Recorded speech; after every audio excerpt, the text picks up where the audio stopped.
Hello and welcome to CrossTalk, where all things are considered. I'm Peter Lavelle. Post-coup attempt realities with Turkish President Erdogan firmly in control. He's demanded a cleansing of the military and many social institutions. What kind of Turkey does he intend to create?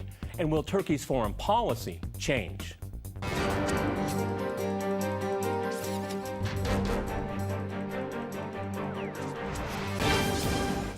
To CrossTalk Turkey, I'm joined by my guest, Yunus Soner in Istanbul. He's the deputy chairman of the Turkish Patriotic Party. In Beirut, we have Martin Jay. He is a freelance correspondent for Deutsche Welle, BBC, Al Jazeera, The National, and Daily Mail. And in Washington, we cross to Daniel Faraci. He is the director of the Grassroots Political Consulting. All right, gentlemen, CrossTalk rules in effect. That means you can jump in anytime you want, and I very much appreciate it. Yunus, if I go to you first, in Istanbul, the repercussions of the coup attempt continue to ripple through Turkey and internationally.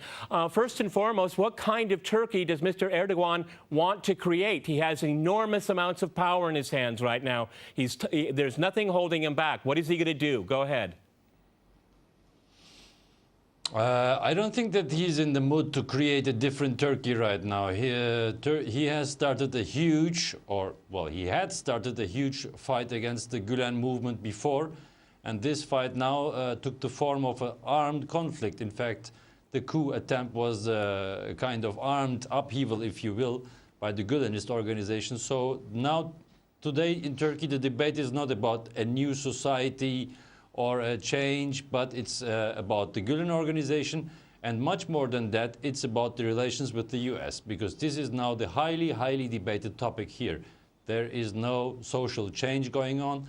And I would also doubt that Erdogan has that much power, because if you face the Gülen organization and if you declare that the US is responsible for the coup attempt in Turkey, then you have a huge enemy. And against this huge enemy, you need to ally yourself with the biggest social factors and fractions as possible. It's not that much an internal conflict that is going on here, but much more openly declared conflict with the US. Yunus, if I can go to Martin here, I mean, tens of thousands of people are being detained, arrested, losing their jobs. I mean, academia is under threat here. The military is being decapitated. I would say that's a lot of change going on in Turkey. Go ahead, Martin. I don't think it is. I think you might be reading too much into hysteria from Western journalists. I think we need to take a chill pill. We need to relax and take a step back and actually see what's happened. We need some sobriety. It's perfectly normal. The country's just had an attempted military coup, and I think it's quite normal. If it was France or Britain, the same thing would be happening. You need to do a closer examination of those people who were part of it, and of course their families and their contacts and everybody that's behind that. So I think all this talk of purge and crackdowns and arrests, I think it's somewhat exaggerated. I think it's perfectly normal that Erdogan would go ahead with such, just to make a point of what was said earlier by Yunus in Istanbul. Yeah, I mean, there is a power problem, so we could expect that from Erdogan. But I mean, you know, I think we have to look at Turkey in a much more sober way. It's a democracy, and if you look at all the countries in the Middle East and North Africa, there are very, very few countries which stand out as being true democracies that have real opposition parties. Perhaps one or two stand out. One tends to think of Morocco, perhaps. But Turkey does have a real opposition party. It's a real democracy, and there's a lot at stake. Okay, Daniel, would you like to weigh in there? Because, I mean, we've seen all through Erdogan's time in high politics, as he has been at loggerheads with the military, and what kind of Turkey should be created. And I'll more or less stick with my first question here, because a lot of people would say that democracy is under threat as a result of this attempted coup. Go ahead, Daniel. And this is not new. I couldn't disagree more with the other guests. Erdogan has been working on this for over 10 years. He has systematically removed many people a little bit over time. Now it's more en masse. But he has been removing generals tactically, changing constitution on judiciary, buying off political opponents. Erdogan has learned very well from watching his neighbors in the region as to how the style of dictatorial rule is under the auspices of a democracy works. And he has been strategically removing these individuals knowing that a coup would eventually come as is written in the Constitution from Ataturk to remove an Islamist government from the secular democracy. I was actually there in 1997 during the last one, and that leads to another topic of the insight that he has. I think there's a lot of suspicion out there that he was involved himself and knew this was coming and utilized it to grab his grip on power and to enhance his authoritarian rule as quickly as possible. And in regard to the other guests talking about the U.S., the test to the U.S.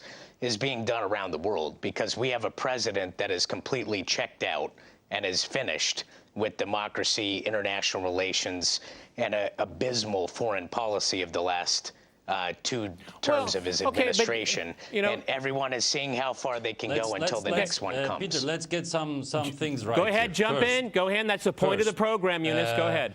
This is not an operation against the opposition. There is no arrests against any opposition party members. There is no treatment of any opposition organizations or an organization, opposition media or something else. This is an operation How could you about say the that? Gülen organization. Not less, but not more. Let's get it right first. It's wrong. The second mistake that was made is to picture this conflict as a conflict between Kemalists and the government. The chief of command did not support the coup, and you do not need to doubt that the military still strongly believes in the principles of Kemalism and of the Kemalist Republic. So this is the second mistake that is made. And the third mistake is that this fight has been going on since 10 years. This is unfortunately not true, although the Gülen organization had been installing itself into the state since the 80s, actually. Before the Erdogan government even came to power, they started installing themselves into the state apparatus and playing there a pro-American role. Don't forget that their leader, this is a sect, that their leader is in the United States for 15 years. Let's talk about the United States. I want to Department of State. I want to talk about the foreign policy element in a little while. I agree. I want to talk about it, but I want to finish up domestically. Martin, if I can go to you, it's very important that when this coup was attempted, that supporters of Erdogan and the government came out en masse. Most people will reckon that's why the coup did not succeed here. I mean, you can call the Turkish president a lot of things, and maybe not some very pleasant things, but the people came out and they made a statement here about what kind of country they want to have too, which I think is very important. Go ahead, Martin. Yeah, I think he does have still a large amount of support on grassroots, and that was a point which jumped out to me as well when the events were unfolding. One of his first statements he said was, people need to come out onto the streets. So I think there's certainly some mileage in that argument. But where do we go from here now, though? I mean, we seem to have this idea that the America and your point from Daniel in Washington was absolutely bang on. We've almost screwed up U.S. foreign policy and thrown it in the bin. Yeah. And we're starting to pay the price now. Yep. You know, you have a problem we have a problem on our hands now. Yep. Erdogan is one of the most important pieces in the jigsaw puzzle in the Middle East. Yep. Talking about the war in Syria and the refugee situation, and he knows it. And you know, so you may well be right. I haven't done my research so thoroughly. I'm not so clued up on the subject as Daniel in Washington. He may well have been plotting this for many years. I don't think that's so important. What I think we need to do now is to work out what the what game changers are ahead of us. And I think a guy like Erdogan now being unshackled from any commitments, from any links to U.S. foreign policy foibles is very worrying. Okay, Daniel, go ahead, jump in. Oh, yeah, a couple of points. Historical context. I've been going there for over 20 years. 97, a well-organized coup, that in 1980, are both examples of what a well-organized coup actually is. This was a facade. This was precipitated by Erdogan himself to grab the grip of power. there has been a systematic removal of generals, changing the constitution for 10 years, and paying off and limiting political parties. And of course, voter apathy helped him increase in that power the entire time. I let you speak. I want to finish my point. No, let Daniel, gentlemen, equal time, gentlemen, go ahead. No, please, Eunice, please, equal time for everyone, okay? Yeah. Daniel, go ahead, finish your point. Okay, sorry, but I mean, this and voter apathy has enabled him to enhance his power. And now everybody is waking up. And that takes the point of the past, what just happened, the purge, and the future, which Martin had just pointed out, is absolutely critical, because now we have an Erdogan with limitless power, with the stronghold on his country, which may either lead to more civil conflict or just may let everybody go along for the ride into whatever Turkey looks like in the future. And that's dangerous. Let me let Eunice have the last word on this part of the program. Go ahead, 40 seconds, my friend, jump in. Okay. Listen, I have been to the protests here as well, on the demonstrations in the Taksim Square several times. Interestingly, you don't see any party flags of his own Justice and Development Party. This is absolutely misleading to say that he is absolute power. It's the opposite. In the night of the coup, President Erdogan said the following: "We will resist like Gazi Mustafa Kemal Atatürk." Now watch out. He has no Kemalist tradition. In the night of the coup, he relied on the idea of Kemalism himself. That's how he called the people to the streets. So you're absolutely wrong if you say gentlemen, that he's I have to jump in here. We're going to go to a short break, and after that short break, we'll continue our discussion on Turkey. Stay with RT.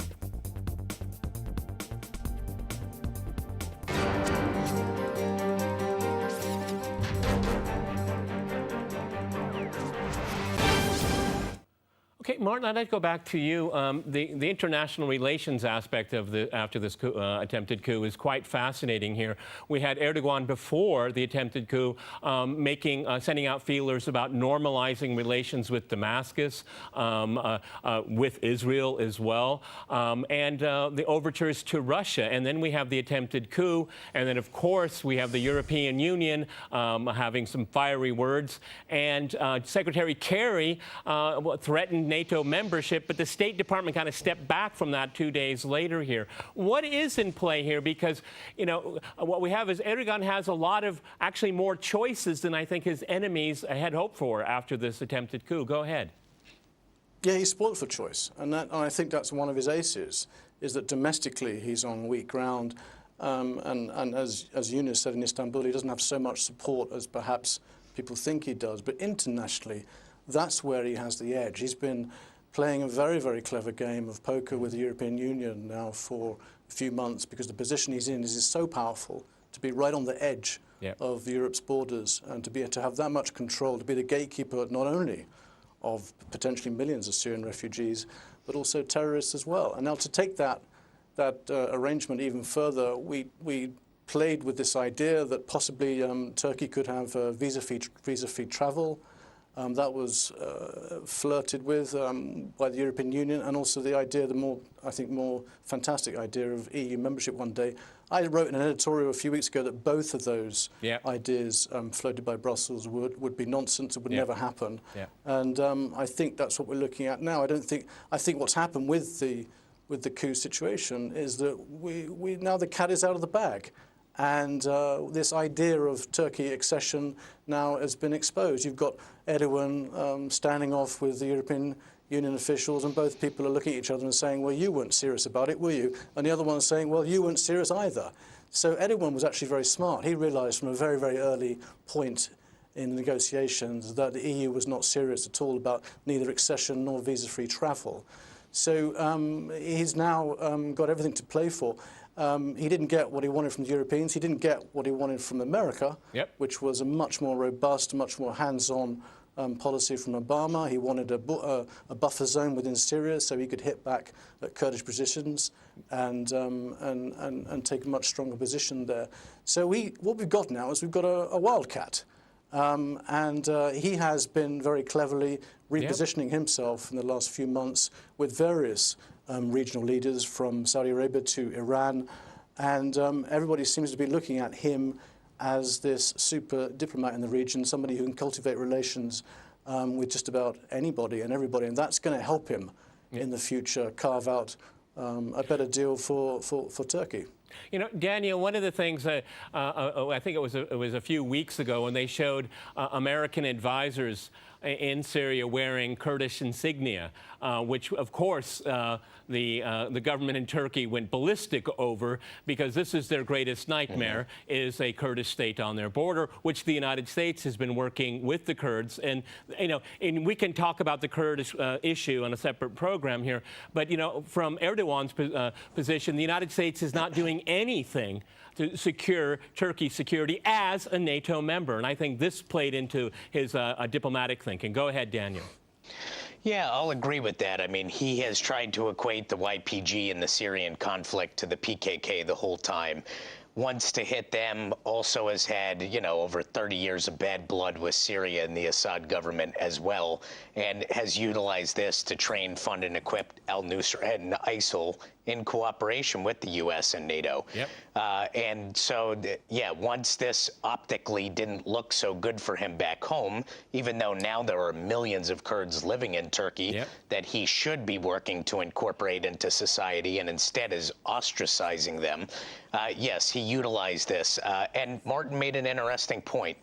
This, for the last several years, as I had said, last decade, has been building to this point for him where globally he is now in the position wanting to be the Saddam of 20 years ago as the ruler of the Middle East.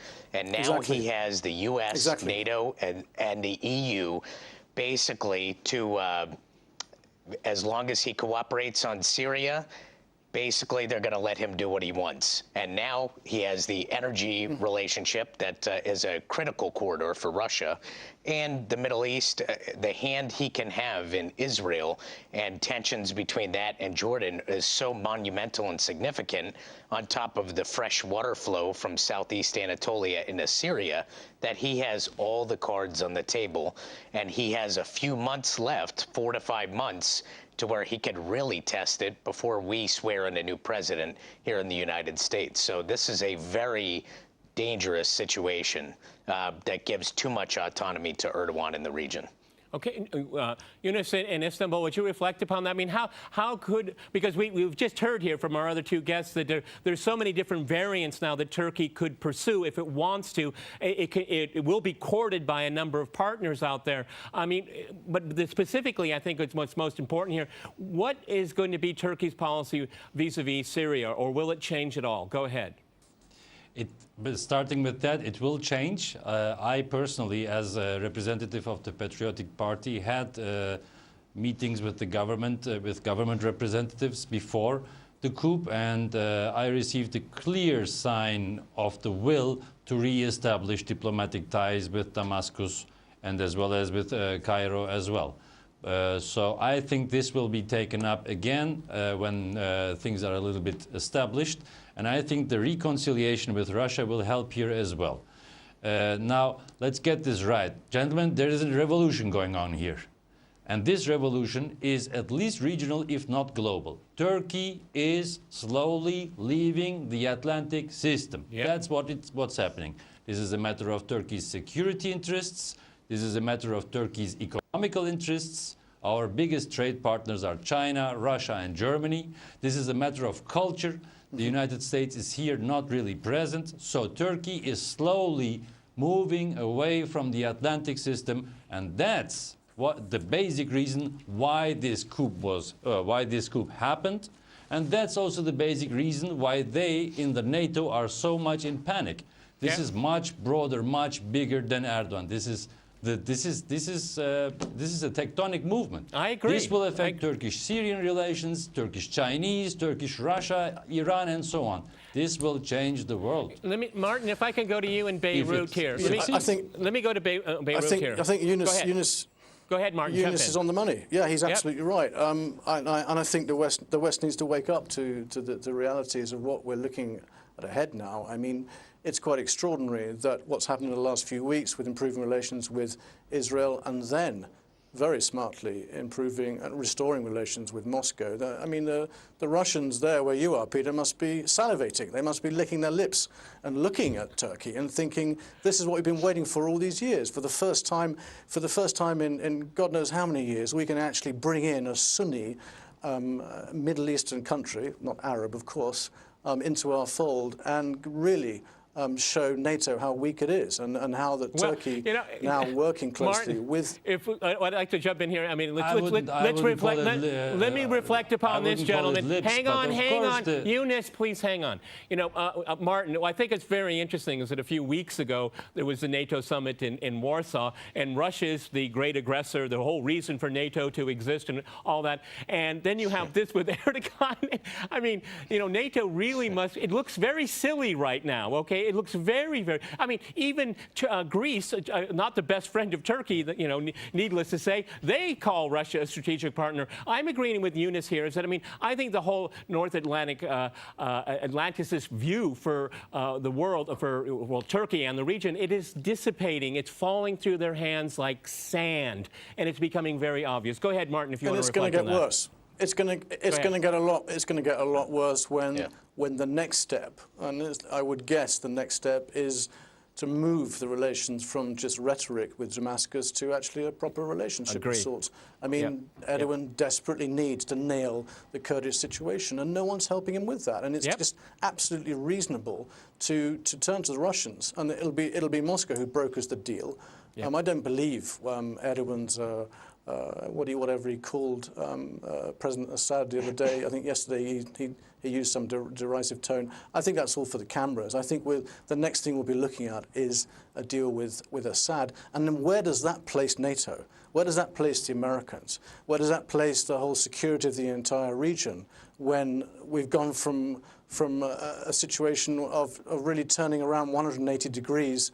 And in fact, it's not NATO anymore. It's the Russians and Turkey who have created a more stable Middle East by inevitably doing what really the West should have done a couple of years ago, which should have been start talking to Mr. Assad.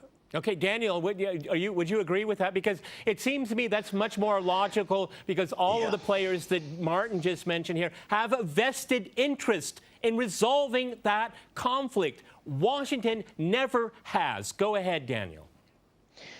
There's a few critical points, though. As Erdogan looks to pull away from the U.S., he still needs the U.S. investment, a good trade balance, and he critically needs Germany on board with so many millions of Turks living over there. So this is going to be a complicated chess match for him.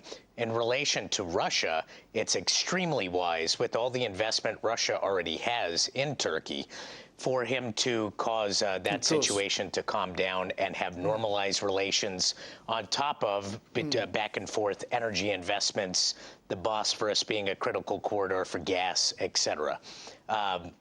The Syria situation, I agree, he could be the master broker in a perfect world. However, the complication of the last 30 years of conflict between Syria funding the PKK and Turkey hitting back at Syria with freshwater counterinsurgency, etc., I would hope that this is going to be the great broker deal, but I'm not sure that all of that bad blood is going to be able to resolve itself. Okay, gentlemen, we've run out of time on that very fascinating note. We'll see what happens to the Kurds. Many thanks to my guests in Istanbul, Beirut, and Washington. And thanks to our viewers for watching us here at RT. See you next time. And remember, CrossTalk rules. Hello and welcome to CrossTalk, where all things are considered. I'm Peter Lavelle. Post-coup attempt realities with Turkish President Erdogan firmly in control. He's demanded a cleansing of the military and many social institutions. What kind of Turkey does he intend to create? And will Turkey's foreign policy change?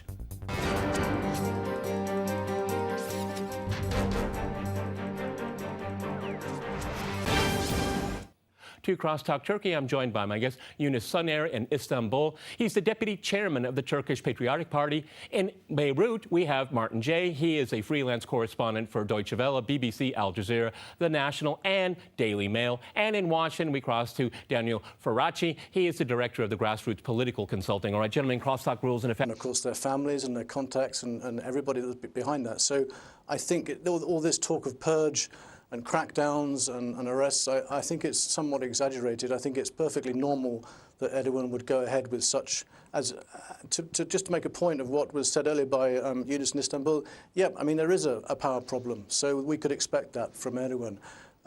But I mean, you know, I think we have to look at Turkey in a much more sober way. It's a democracy, and if you look at all the countries in the Middle East and North Africa, there are very, very few countries which stand out as being true democracies that have real opposition parties.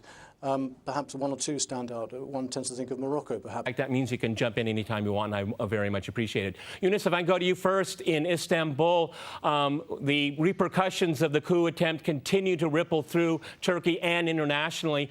First and foremost, what kind of Turkey does Mr. Erdogan want to create? He has enormous amounts of power in his hands right now. There's nothing holding him back. What is he going to do? Go ahead.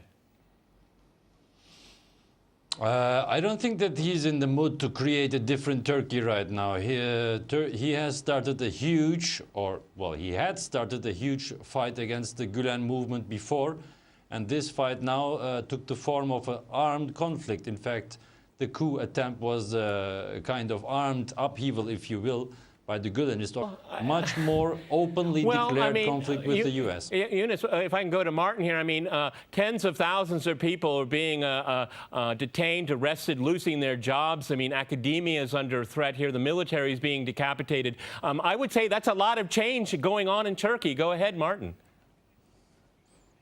I don't think it is. I think you might be reading too much into hysteria from Western journalists. I think we need to take a chill pill. We need to relax and take a step back and actually see what's happened. We need some sobriety. It's perfectly normal. The country's just had an attempted military coup, and I think it's quite normal. If it was France or Britain, the same thing would be happening. You need to do a closer examination of those people who were part of it. Organization. So now, today in Turkey, the debate is not about a new society or a change, but it's about the Gülen organization. And much more than that, it's about the relations with the U.S., because this is now the highly, highly debated topic here. There is no social change going on. And I would also doubt that Erdogan has that much power, because if you face the Gülen organization and if you declare that the U.S. is responsible for the coup attempt in Turkey, then you have a huge enemy. And against this huge enemy, you need to ally yourself with the biggest social factors and fractions as possible. It's not that much an internal conflict that is going on here, but